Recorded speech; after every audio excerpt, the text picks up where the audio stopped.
Buenísimo, listísimo, ya.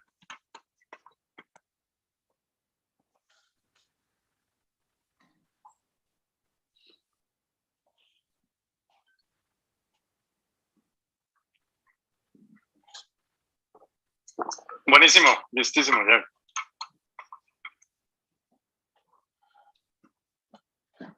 Pues me parece que ya en cualquier momento me confirman que ya estamos.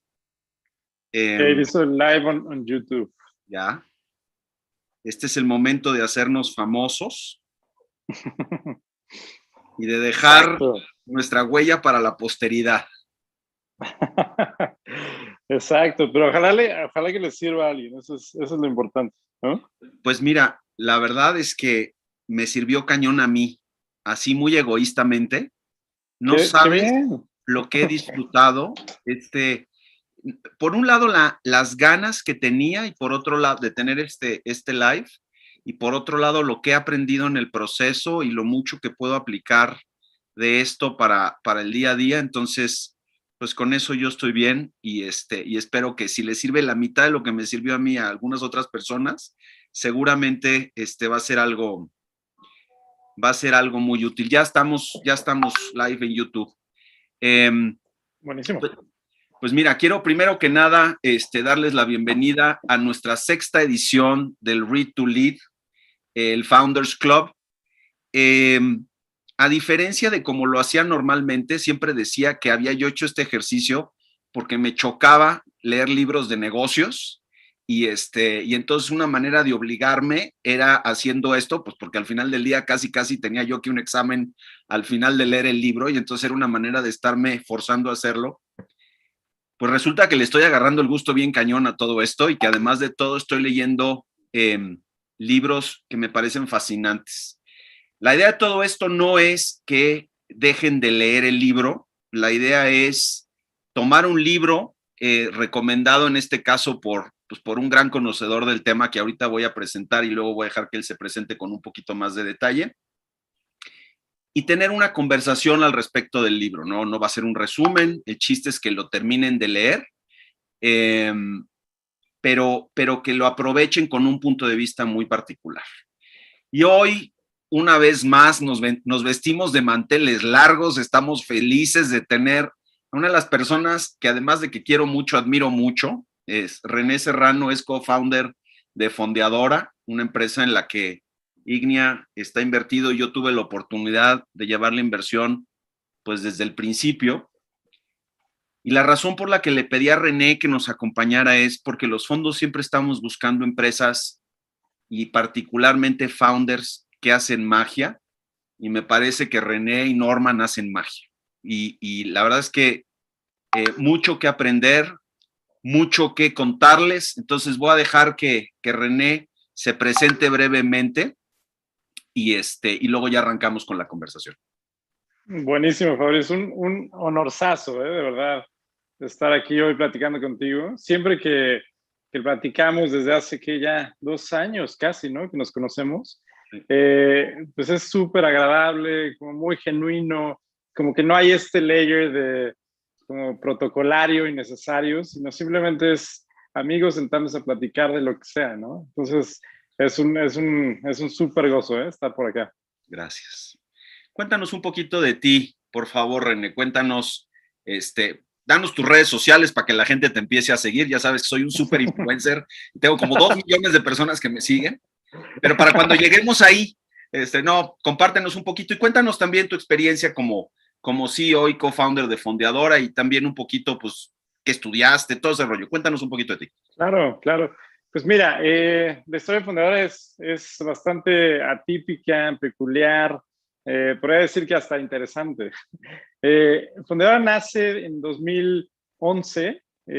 Mi socio y yo, Norman, estábamos estudiando en la carrera de diseño industrial. Los dos somos diseñadores de profesión y la verdad es que nos encanta. O sea, como que nunca tuvimos la fortuna de haber encontrado la carrera que sí queríamos, pero que además, ya que va pasando el tiempo, pues va reafirmando que sí era por ahí, ¿no? Claro. Entonces eso es muy raro, es muy, es difícil llegar ahí. La verdad es que tuvimos esa fortuna.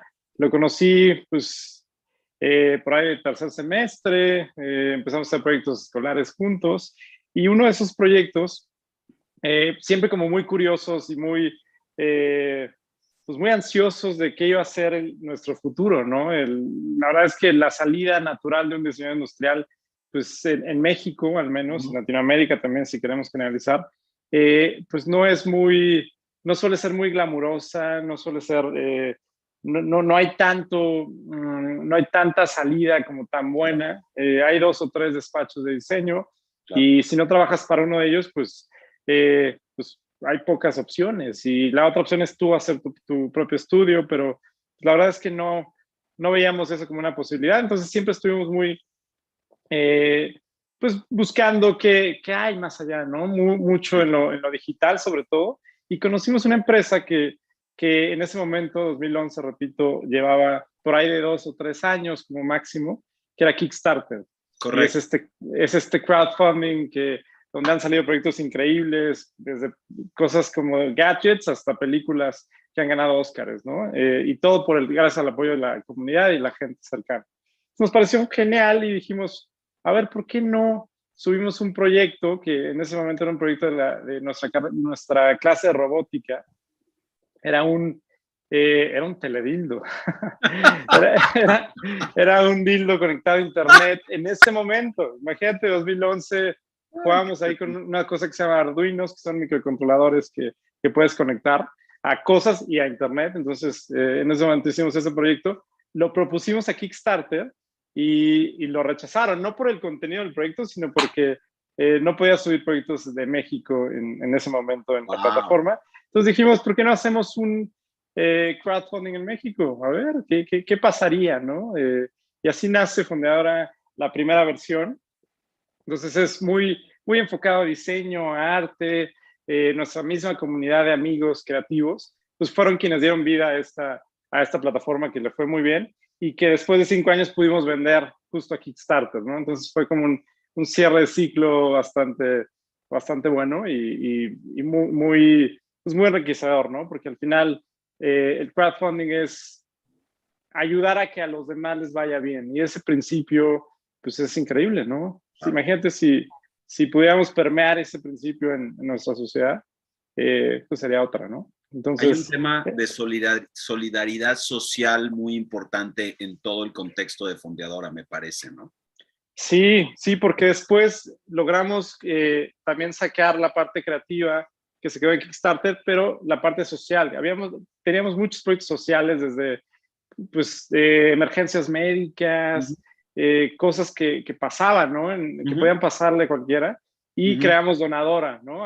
En paralelo, y esa se quedó como una plataforma para apoyo de causas sociales, y le está yendo muy bien, y sigue siendo como su propia historia, ¿no? Qué padre.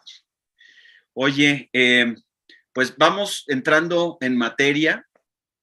Claro. La recomendación de René, vamos a platicar hoy de Insanely Simple, The Obsession That Drives Apple's Success. Es de un señor que se llama Ken Segall. Pero como no sé nada del tema, también de pasada compré esta de Emotional Design, que está muy bueno. Ah, qué bien. Okay. Compré esta de Design is Storytelling, que está fenomenal. Está buenísimo eso. Y René, en su inmensa generosidad, me mandó un librazo a mi casa en Monterrey, pero estoy en la Ciudad de México. Tristemente no lo he podido ver, estoy aquí en casa de mis jefes. Pero me tuve que educar mucho para esto, caray, porque sí me sacaba un poquito de mi zona de confort. Y parte de la lógica de tener esta conversación, René, ya desde un punto de vista como muy enfocado a quien le pueda servir, es, volviendo al tema de la magia, yo he observado que uno de los grandes barreras para los startups es el crecimiento. Todo mundo, cuando invertimos, buscamos a esos emprendedores que saben crecer sus negocios de forma exponencial. Hoy en día, Fondeadora, en menos de 2 años, tiene más de 300,000 usuarios. Cuando nosotros invertimos, ya tenían una lista de espera de 40,000 usuarios.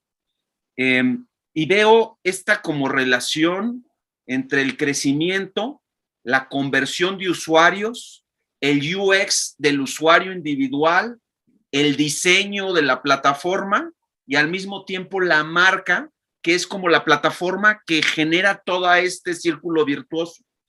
Y entonces me importaba mucho tener un libro que de alguna manera hablara de eso, que la verdad es que más allá de que es una serie de anécdotas muy divertidas con respecto a la vida de Steve Jobs en Apple y de una persona que estuvo muy cerca de él, que es este señor King Segal, en la parte del diseño de la marca y de anuncios y todo este rollo, yo veo algo muy parecido en Fondeadora.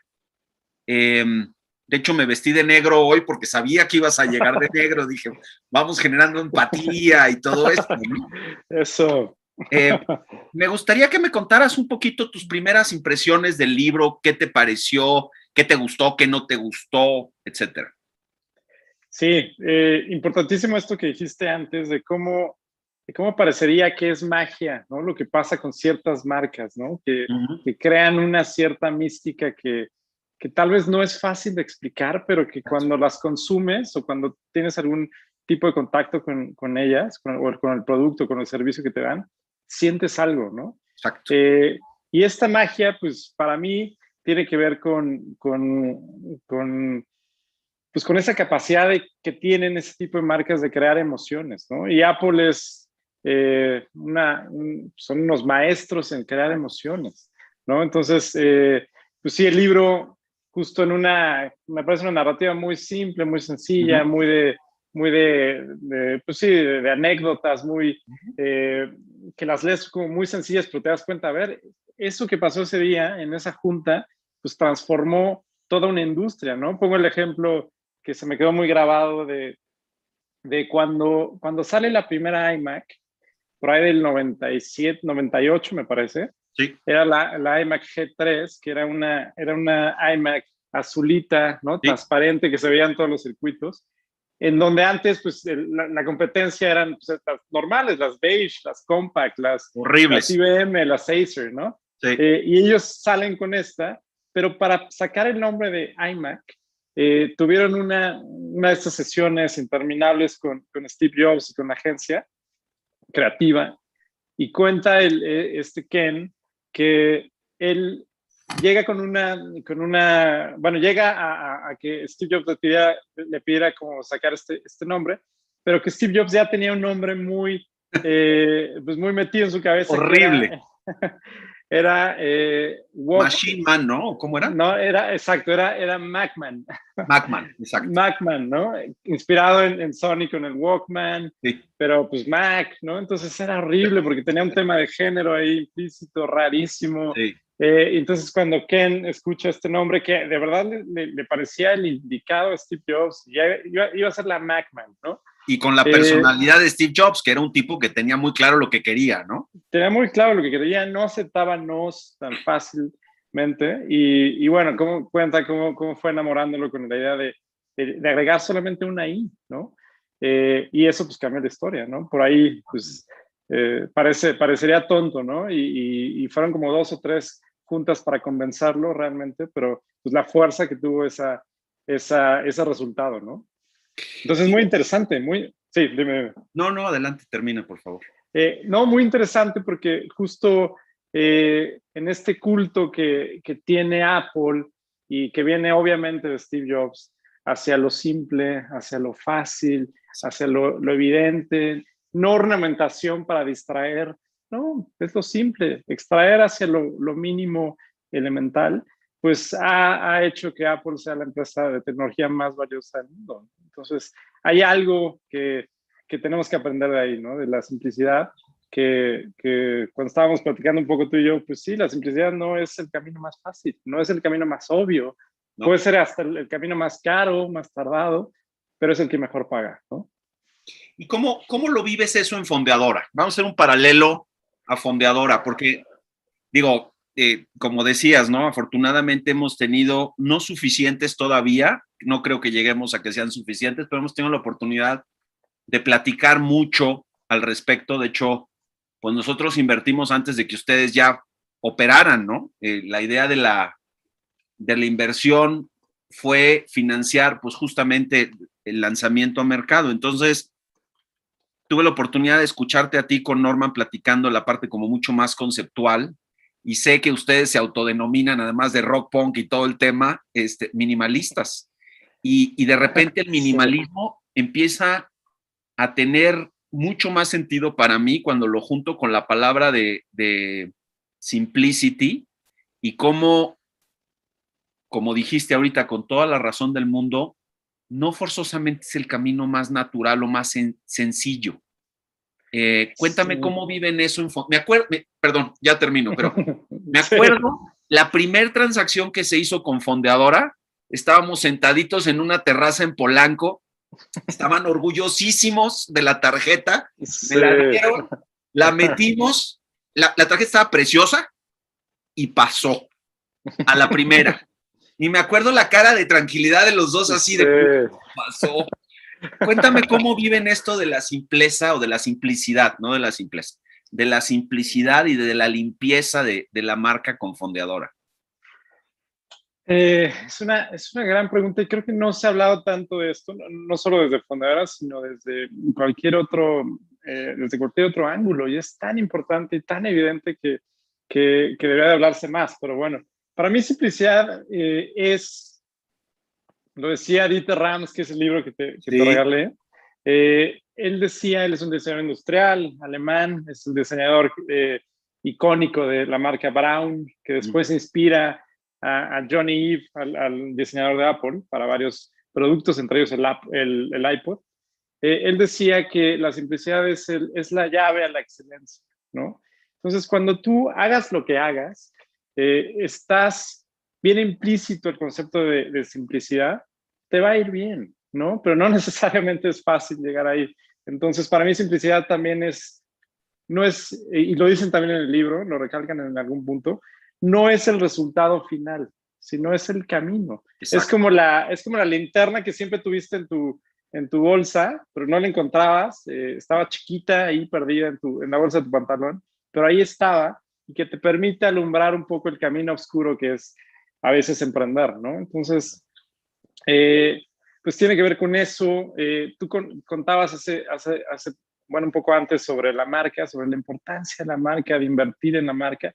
Y Fondeadora para Fondeadora siempre fue muy importante el tema de marca, ¿no? Y de entender muy bien cuánto vale la marca, qué hace que una persona decida irse contigo versus irse con alguien más, cómo le agregas valor a esa marca constantemente, desde pues cómo escribes un correo, cómo escribes un tweet, cómo se ve tu logo, qué dice tu logo, cómo te comportas tú. Juntas de consejo, por ejemplo. Con juntas de consejo, todo es marca. Sí. Todo es marca al final. Y en Fondeadora ha estado eso siempre muy presente desde la versión crowdfunding y ahora con la banca digital. Siempre es algo que está súper, súper presente. Te pongo un ejemplo práctico. Nosotros, uno de nuestros principios obviamente es la simplicidad en todo, no solo en el producto. Te digo, desde que mandamos un correo en Fondeadora, pues no hay protocolo, no hay, ay, ¿cómo estás? Hola, mi estimado. No, rápido al punto que necesitas. Incluso si lo mandas desde el subject, desde el asunto, desde ahí puedes mandar el mensaje, está perfecto y no pasa nada, ¿no? Entonces, ser simples desde ahí.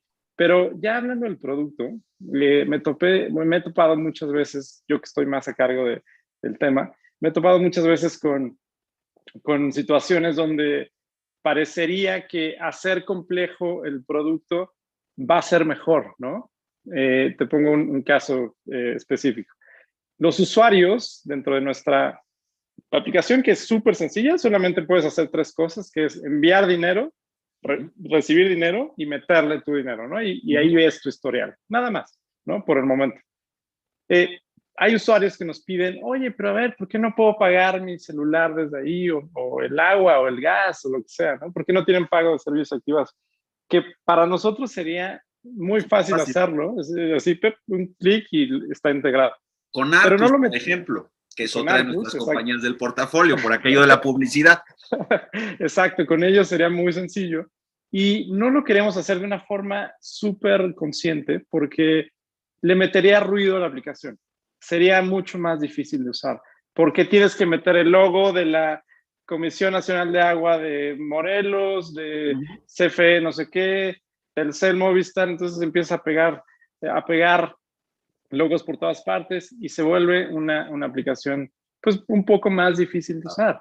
Y en temas financieros, pues necesitas, desde nuestra óptica, y ese es nuestro mensaje siempre, necesita ser muy sencillo y muy transparente, ¿no? Entonces, entre menos distracciones tenga, va a ser mucho mejor. Y los usuarios lo agradecen, ¿eh?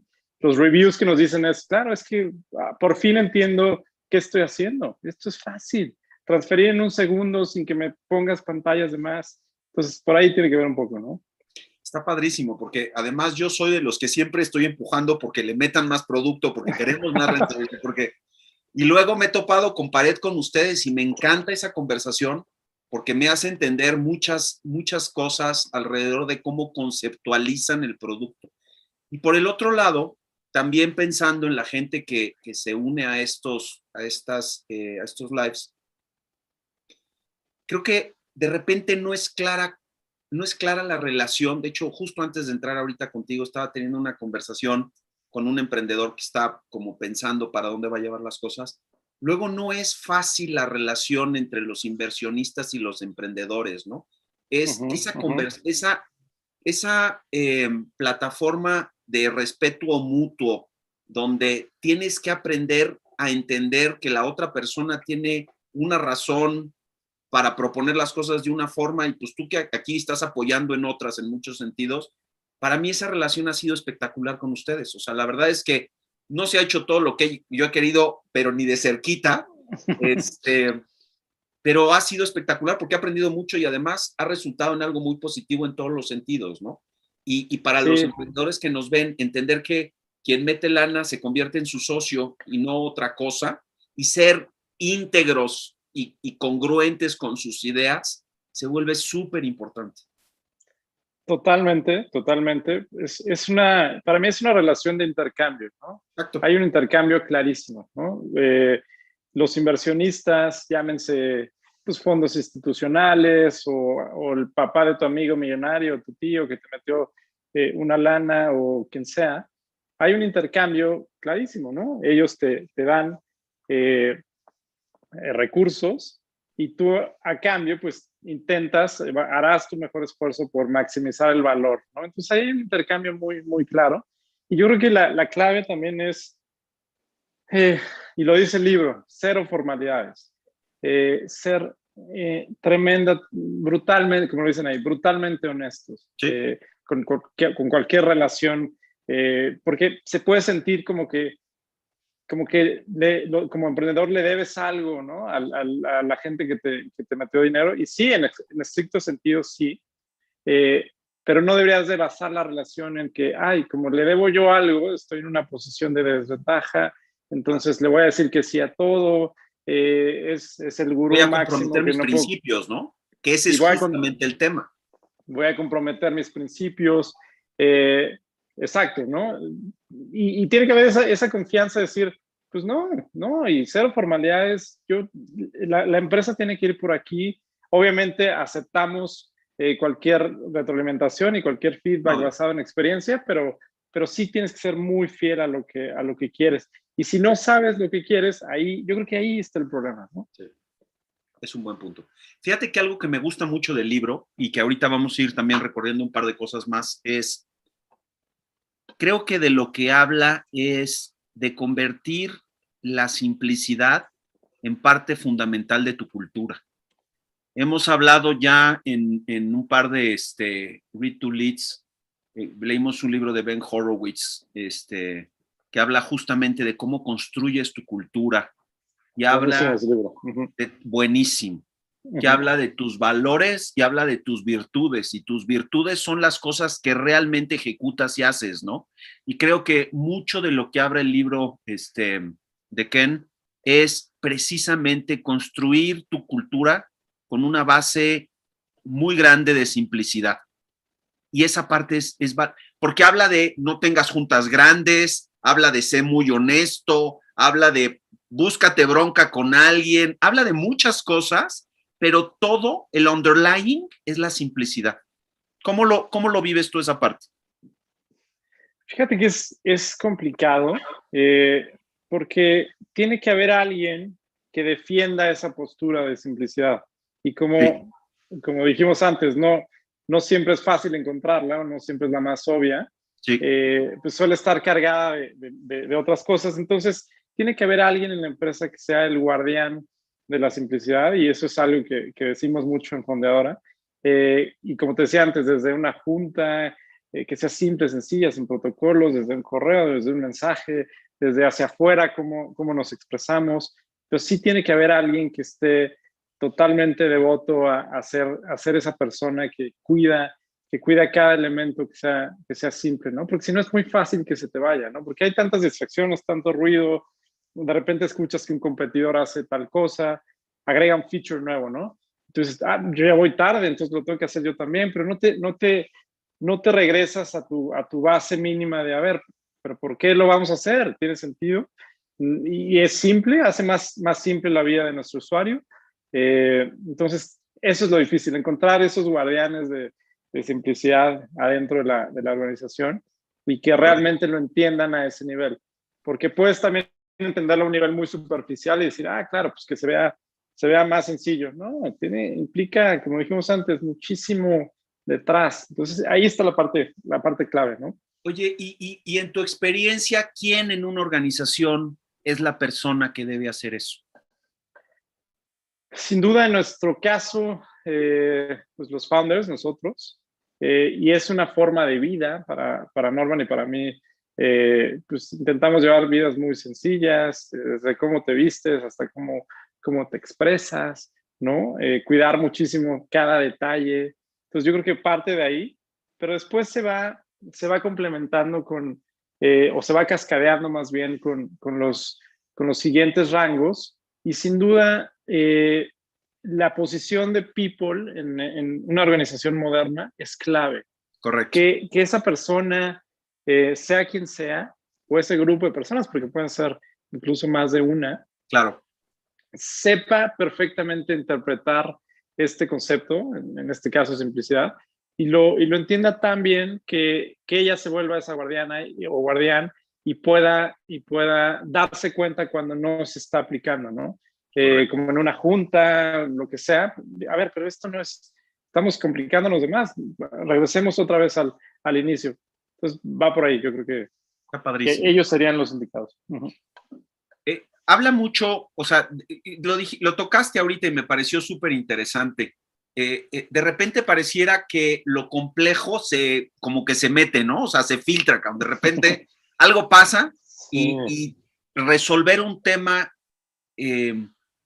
o proponer un producto o dar una solución a un tema es más fácil que sea complejo, que sea como que nos justificamos, como que así justificamos nuestra razón de ser y participación. Y una de las cosas que me pareció súper interesante es, hace un paralelo entre el proceso de marketing, por ejemplo, de Intel Uh-huh, y el uh-huh. proceso de marketing de Apple, ¿no? Y de cómo lanzan las cosas. De hecho, también leímos un libro que escribió el CEO de Intel mucho tiempo, Jim, eh, donde hablaba desde la óptica de un ingeniero, el amor Claro. que le tiene al proceso, ¿no? Y cómo el proceso es el que manda el acercamiento al mercado. Y entonces Ken medio se burla porque dice, puta, pues ahora resulta que todo mundo sabe de lo que quieren hacer y ya cuando llegan con el CEO, pues ya está masajeado por todos lados. Y en el caso de Apple venía del CEO para abajo, ¿no? Y él se metía y él decía y él cerraba y él hablaba. ¿Cómo, cómo, cómo vives eso, Cam? Porque conforme vas creciendo, pues ya Sí. dejas de construir desde dentro para construir con los inputs de fuera. O sea, quieres hacer un focus groups, quieres que le guste a todos tus grupos de influencia. How do you stay true to that? O sea, ¿cómo le haces? Es una súper pregunta justo para el momento en el que está ahora, que pasamos en menos de un año de ser 20 personas a ser 120 personas, ¿no? Correcto. Y justo cuando estás en ese proceso de reorganización, justo es un proceso, empiezas a inyectarle más layers, ¿no? Porque Claro. crees que esa es la forma de ser. Y si estás en una empresa cuyo valor o activo principal o uno de los principales es la innovación, es imposible, o sea, se vuelve imposible, porque piensa, y lo dicen muy bien en el libro, piensa los momentos más creativos de tu vida. Seguramente son cuando pues, tienes una plática con un amigo, se van a tomar un té o una cerveza, cuando estás corriendo en la mañana solo en un bosque, o cuando te vas de vacaciones con tu novia a hacer, no sé, a acampar en medio del Claro. desierto. No, no sé, ahí es cuando surge esa llama de inspiración y de creatividad. Y es imposible meter o intentar embonar eso a un proceso, ¿no? A estos procesos que a mí no me gustan para nada, pero bueno, respeto que es, no Claro. sé, design thinking, Sí, o hagamos un proceso de ideación de ideas, entonces sí. se juntan 80 personas y ponen post-its por las paredes. No funciona así, es complicadísimo, ¿no? Entonces, creo que si tu valor, si tu valor está en ser una empresa innovadora o en ser una persona innovadora, tienes que huir a ciertos procesos y tienes que estar muy convencido de ello, ¿no? Porque es mucho más fácil seguir el camino de, claro, el proceso, los procesos. Y Y vamos. no, pero a ver, tienes que seguir ese proceso. Entonces tienes que estar muy fiel a romperlo. Y como dijimos antes, tiene que haber alguien que sea el guardián en el momento que se empiece como a sobresaturar de layers, ¿no? La organización. No, por ejemplo, ustedes han ido creciendo, pues haciendo algunas adquisiciones, ¿no? Y de Sí, repente volvemos al tema de la cultura, que a mí me parece fascinante, cómo la simplicidad es parte de la cultura, pero la innovación también se convierte en parte de la cultura. Y, totalmente. y combinar esas dos cosas, vamos a ser innovadores, pero vamos a ser simples en la manera como nos acercamos, sin, como dices, ¿no? Construir todos estos comités y todo el mundo opinando y haciendo que la gente compre la idea de que simple es mejor, pero creativo también se vale, que no hay bronca si te equivocas, cabrón. O sea, lánzate y no pasa Claro. nada. Pero Es, construir ese tipo de safety nets organizacionales, híjole, tiene mucho chiste, ¿no? sí, y yo creo que tiene que ver, y también lo menciona en alguna parte del libro, y esto es algo en lo que yo creo firmemente, tiene que ver con que tú confíes en los outputs de tu empresa. Claro. Porque si metes layers, si metes comités, aprobatorios, entonces tienes como 5 capas para aprobar una campaña, ¿no? Hablando. Sí.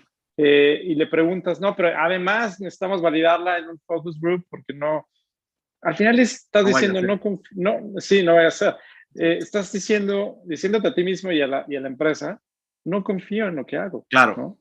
Entonces necesito estos 5 niveles de aprobación y de validación para saber que estoy bien, versus confiar en los expertos, y también lo dice muy bien en las metodologías de toma de decisiones de Apple, eran small groups with smart people. Sin duda. O sea, confía en los expertos y no te metas a interrumpir y a pedir validaciones de más, sino confía y ten mucha sensibilidad y bueno, el guardián de la simplicidad, pero, pero confía en lo que estás haciendo, ¿no? En que tú eres el mejor para idear esa solución o ese servicio, o proponer ese servicio, ¿no? No necesitas Sí. mucha validación. Fíjate No que me debería. gustó una parte donde habla de que Mark Parker, que era el CEO de Nike, va con Steve y le dice, oye, ¿me puedes dar un consejo? Y entonces Steve le dice, sí, claro, con mucho gusto. Resulta que Nike hace cosas muy buenas, muy buenas. Pero también they make a lot of crap, ¿no? Hace mucha porquería. Nada más deja de hacer la porquería.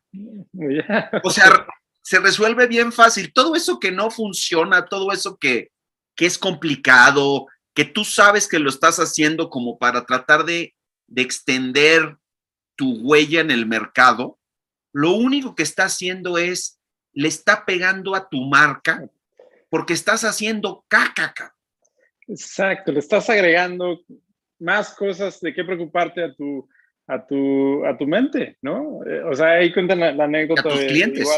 y a tus clientes, de HP, que Sí. HP en el momento que entra Steve Jobs a Apple, por ahí del 98, 99, HP era líder en PCs, en computadoras de escritorio, y tenían, si no mal recuerdo, como 99 modelos de PCs. Igual Dell tenía como 64 modelos distintos. Entonces, darle mantenimiento a todos ellos porque creían que la gente eso es lo que quería, ¿no? Y también hay una frase muy buena que utilizaba Jobs para describir eso, de cuando tú no sabes, tu misma empresa no sabe qué quiere, no sabe qué, tiene que preguntarle a la gente qué quiere. Decía que Henry Ford dijo alguna vez que si él le hubiera preguntado a la gente cómo se imaginaban el automóvil, le hubieran dicho, pues, un caballo más rápido, ¿no? ¿No? Entonces, la gente no sabe qué quiere, ¿no? O sea, preguntarle a la gente no puede ser el eje de tu método de innovación, de buscar innovación. Entonces, tienes que confiar muchísimo también en tus instintos y en lo que tú sabes también, ¿no? Fíjate que hay dos temas que me gustaría tocar, pero voy a dejar uno para un momentito después y me voy a regresar. Ahorita que hablabas de la gente, una de las cosas que me pareció mucho, o sea, muy interesante en el libro es, lanzan el primer iPod y en vez de describirlo como este aparatito mini computadora con tanta o de memoria, dice, son 1000 canciones. ¿Qué Punto. más te da si le metimos megahertz o gigahertz o lo que tú quieras? Sí. ¿Qué más te da si esto es un microprocesador o es una cajita de Mysore? Da igual. Son 1000 canciones. ¿Qué más necesitas entender? Tal cual. Eso es clave, es clave. Es clave. Sí, es que ahí es la definición perfecta. Yo me acuerdo muy bien cuando compré mi primer iPod, que fue en el 2004, estaba viendo justo para contarte. Fue el iPod Nano, el primero, sí. que era el chiquito, como plaquito, ¿no? Sí. Que estaba como cromado de atrás. Sí. Y en ese momento, pues que me puse, el iPod no era para nada el primero en el que pensarías, ¿no? Había como, no sé, 80 marcas distintas, desde Samsung hasta sí. Las típicas. Sony, todo, ¿no? Esto, claro. Ajá, que tenían ofertas. Eran más baratas, tenían mucho más cosas. Me acuerdo que mi papá tenía uno que tenía radio, AM, FM, tenía clip para tu celular, para tu cinturón. Claro. Traía un cable que podías usar para escuchar con más personas, tenía no sé cuántos gigas, mucho más de memoria, entonces era una cosa como muy grande, pero bueno, tenía más cosas, más barato. Y estaba el Nano al lado, era más caro, pero simplemente hacía lo que decía que iba a hacer, ¿no? Eran 1000 canciones en tu bolsillo y ya. No tienes que pensar en cómo usarlo, no tienes que llamar al servicio al cliente para que te digan qué hacer, no necesitas un instructivo enorme, ¿no? Simplemente y escuchar, ¿no? Entonces es una maravilla. Fíjate que de las cosas también que dice en el libro, nada más para terminar de cerrar el capítulo del iPod, es que uno de los determinantes del éxito del producto fue haber pensado en construir tu playlist desde tu computadora. Sí.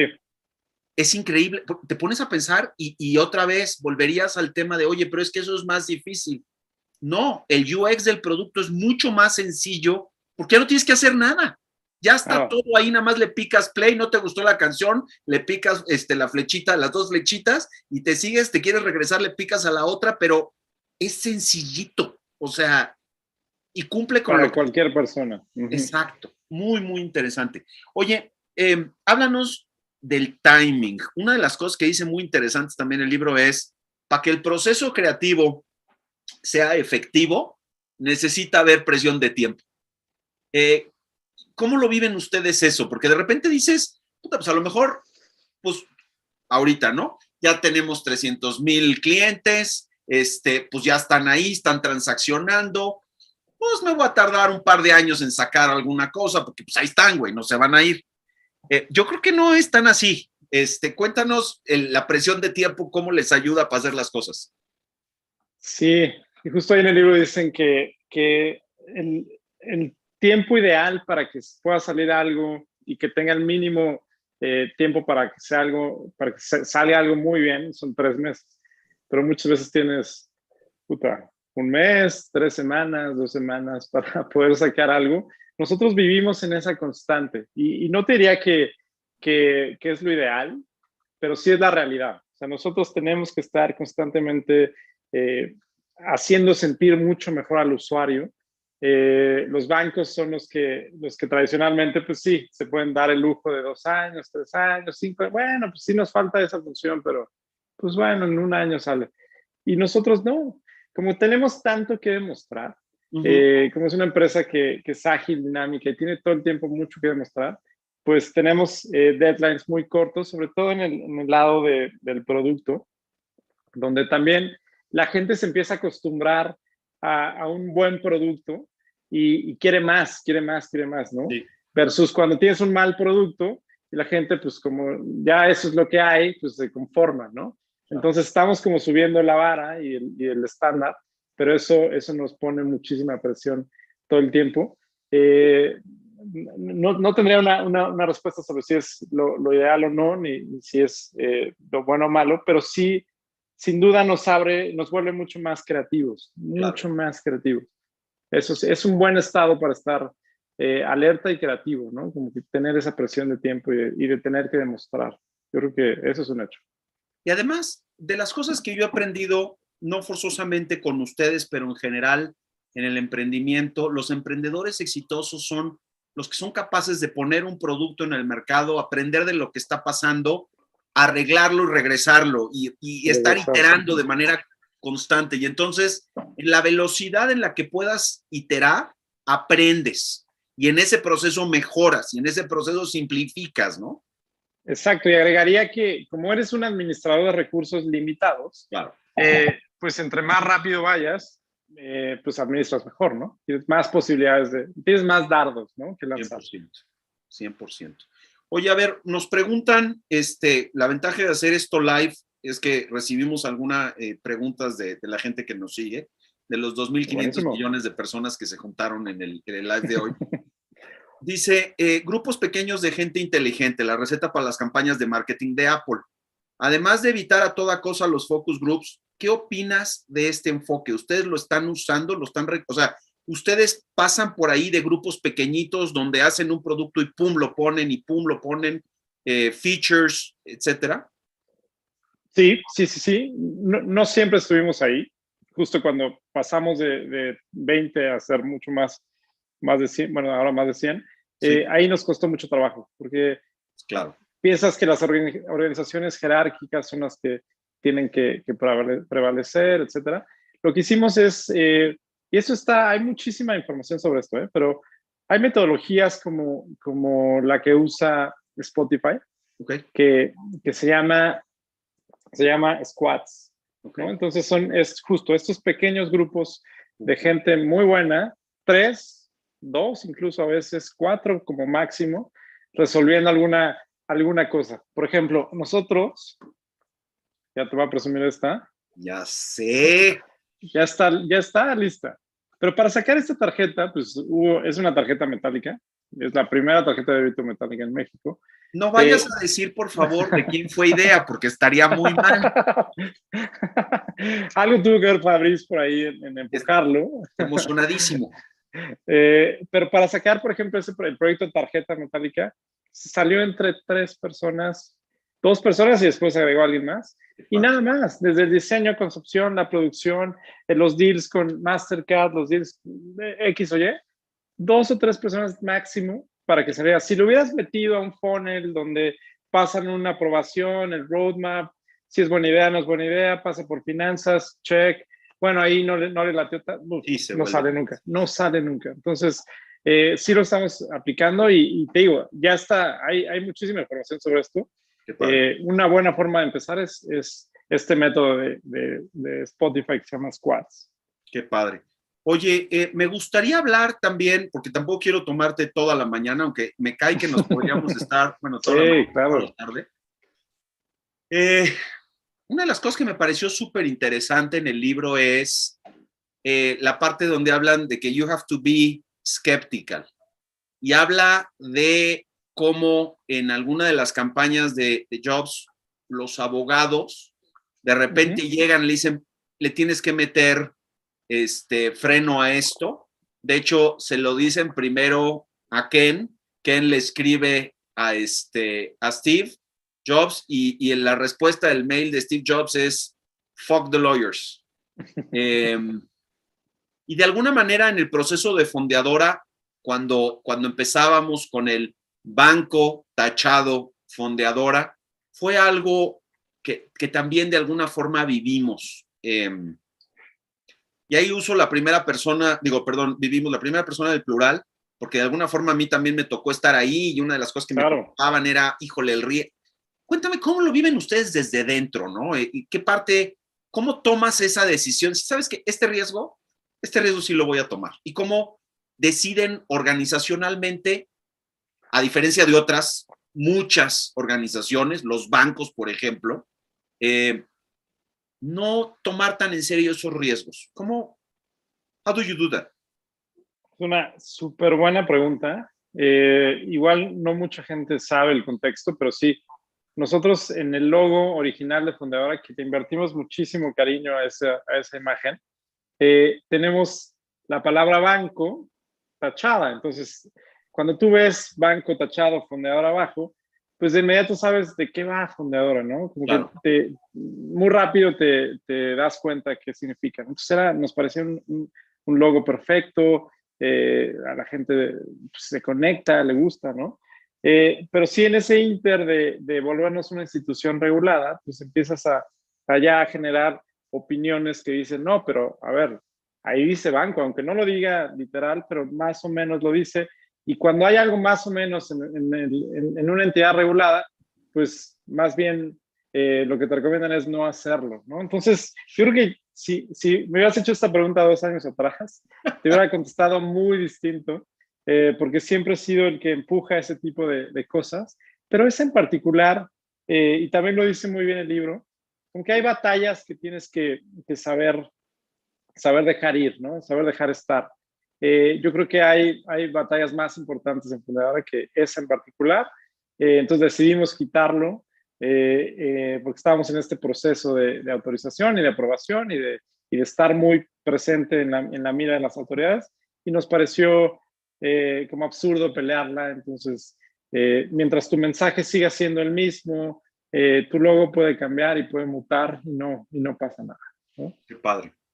Oye, nos pregunta Ricardo Mondragón, dice, en industrias como salud o como la financiera, donde se requieren N cantidad de datos y los sistemas por detrás son muy complejos, volvemos al tema de la complejidad y de la simpleza. Sí, sí. ¿Cómo priorizar las funcionalidades y servicios para cuidar la simplicidad?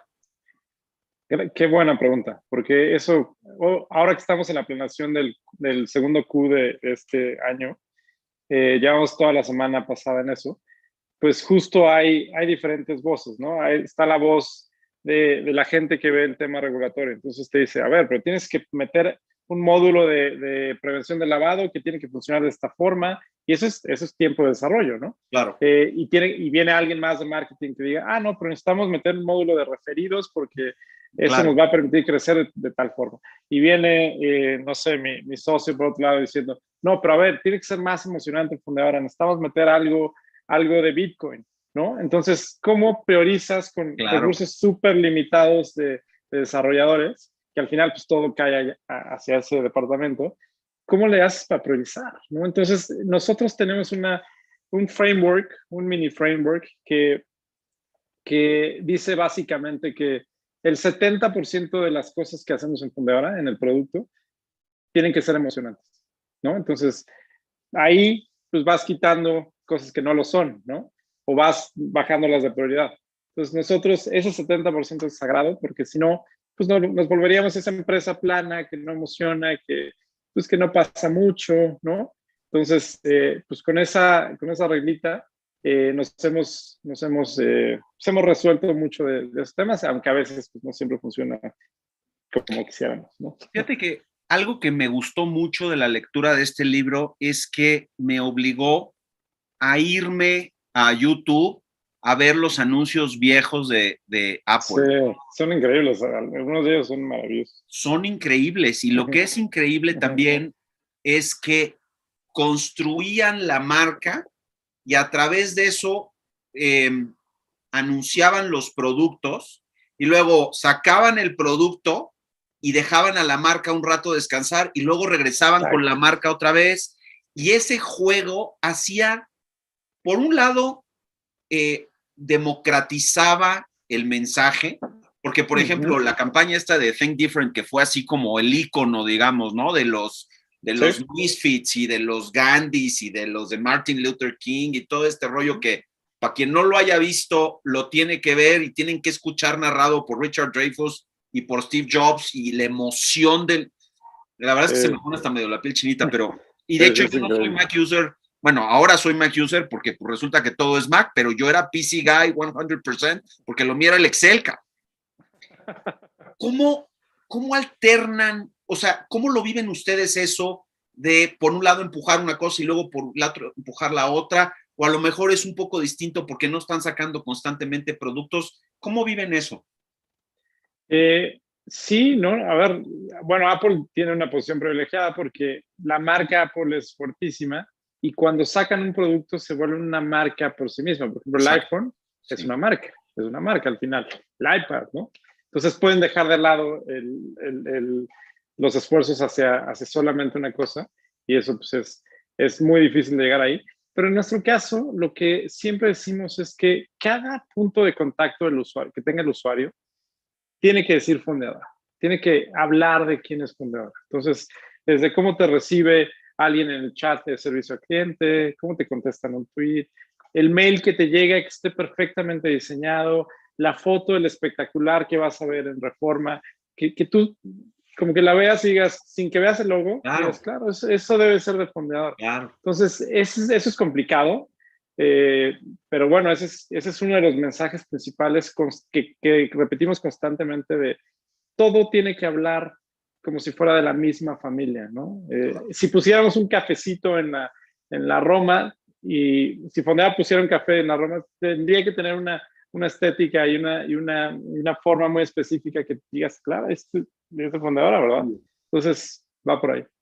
Fíjate que tiene mucho que ver con la congruencia y ya como para ir más o menos alineándonos ya para ir cerrando, me gustaría escuchar un poco your take en los Apple Stores, porque el fenómeno del Apple Store fue brutal.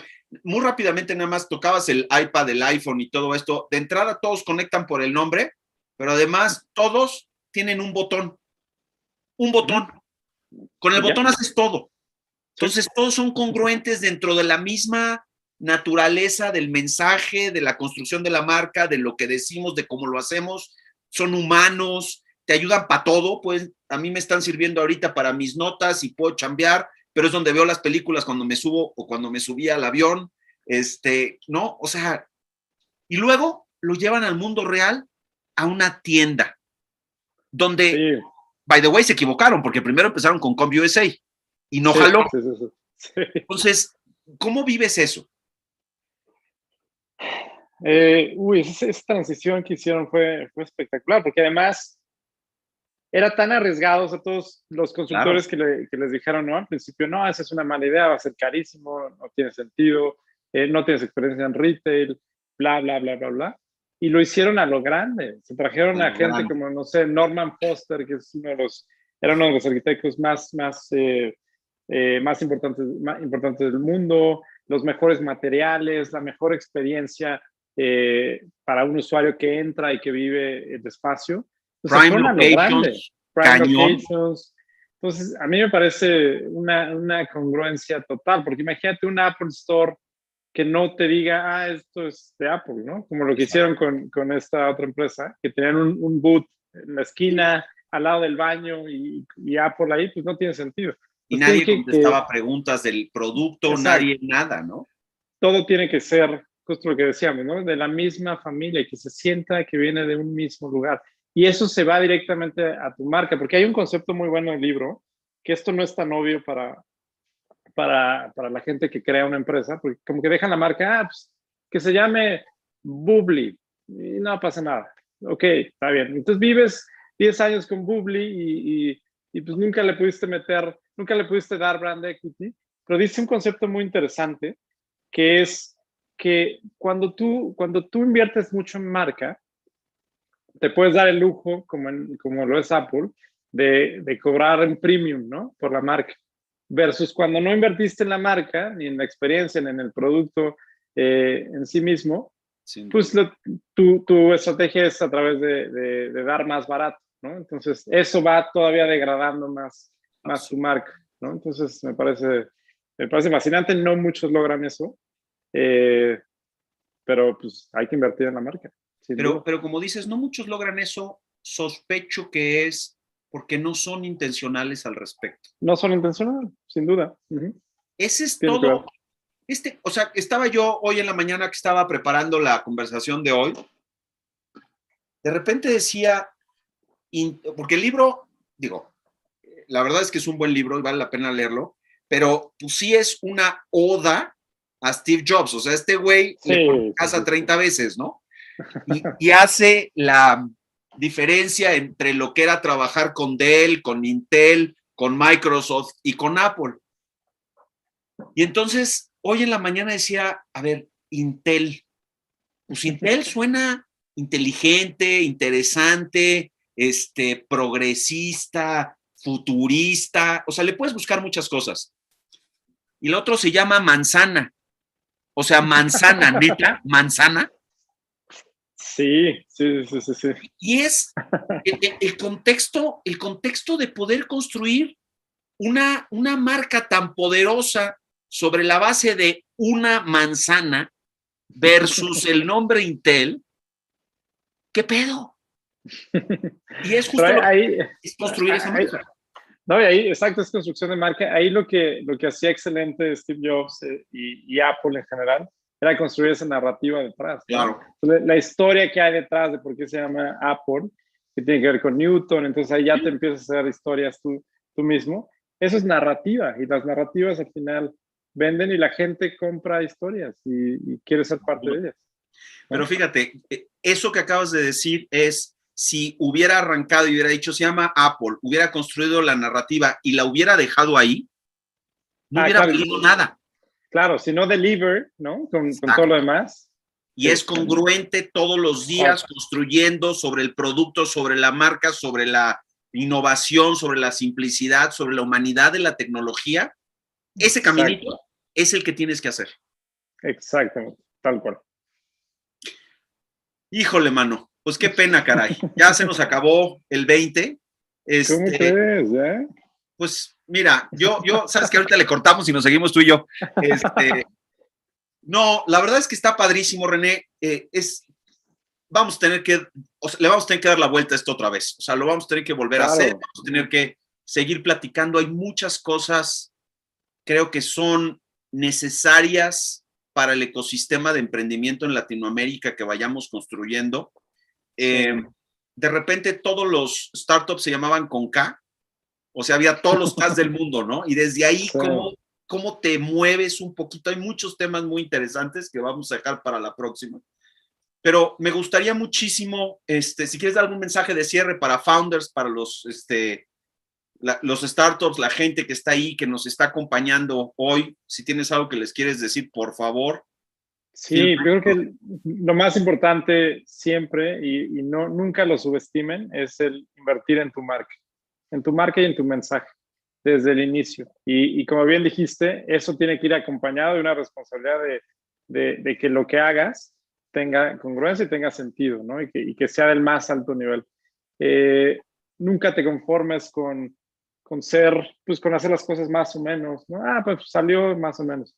Porque eso significa que lo que sigue te vas a volver a conformar con algo más o menos y así hacia abajo, ¿no? Entonces siempre mantén los estándares muy altos, así sea en un correo, así sea en una respuesta en un chat, o así sea en el diseño de la parte de atrás de tu tarjeta, que esté cuidado los detalles al máximo. Vale mucho la pena porque esa inversión, sin duda, y lo podemos ver con el ejemplo de Apple, pues hace que crees muchísimo valor, ¿no? Versus no hacerlo. Es muy caro no hacerlo después. Yo complementaría o terminaría con lo que decías, con que there are no soft skills en una organización. Todas son fundamentales. De repente uno piensa que como es difícil tener datos sobre lo relevante que es tener una marca dura en el corto plazo, pensamos que no vale, y es al revés. Que no vale la pena. Exactamente, es al revés. Esa validación es fundamental, entender que va a ser en el mediano largo plazo, pero que va a ser la proyección o la plataforma que le va a dar éxito a lo que construyas, ¿no? Totalmente, porque si tú construyes, si tú inviertes en marca, obviamente siempre va a ir creciendo, y en el momento que algo te salga mal y tengas que dar la cara por algún error, porque pasan y le pasó a Apple mil veces, tú tienes esa, pues como esa parte que te respalda, ¿no? Tengo una buena marca y puedo dar la cara y voy a seguir con una buena marca, versus no hacerlo, no tener ese respaldo, pues se muere tu empresa, ¿no? Hay un ejemplo en el libro bien rápido que tiene que ver con los mouse, el POC mouse, que salió siendo una porquería y todo el mundo decía, ¿por qué lo sacaste? Sí, era horrible, sí. Me equivoqué, ya lo corregí. Chingo su madre. El que sigue va a ser 10 veces mejor. Exacto. Ya aprendí. Exacto. Oye, pues qué gustazo, René. De verdad, una experiencia maravillosa. La emoción que tenía de este live, la verdad es que quedó corta con respecto a lo que platicamos. Como siempre, súper interesante. A los que nos están viendo, les recuerdo que pueden seguir redes sociales. Lancé mi nuevo website que se llama serfati.vc. Wow. Sí, está, y aparte está minimalista. Aprendiendo a mis senseis. La idea de esto es que todo lo que estoy produciendo de material, que espero realmente sea de utilidad, porque le echamos muchas ganas a construir conversaciones que son útiles, ahí está. Estas conversaciones, estos lives, se están yendo también a podcast en Spotify, con la idea justamente de que, pues desde su iPod, cuando están corriendo, o desde su teléfono, cuando están corriendo, los escuchen. Y que por favor, pues den toda la retroalimentación, porque la idea de darle valor a la comunidad es para que cada vez tengamos un impacto mucho más grande en los founders. Entonces, muchas gracias, René, otra vez. Además, por jugártela de poner tu imagen en esto. Y pues un abrazo bien fuerte, hermano. Muchísimas gracias. No, hombre, Fabriz, qué bueno que hagas esto. Es muy necesario. Contenidos en español de este tipo y de este tipo de conversaciones son mega necesarias. Y yo abro ahí mis redes para cualquier cosa que les pueda ayudar, desde pues, el diseño de una presentación que le va a hacer un inversionista, el diseño de tu página, de tu producto. Feliz de apoyarles en lo que pueda. Y nada, pues mil gracias a ti, Fabricio, un placer como siempre.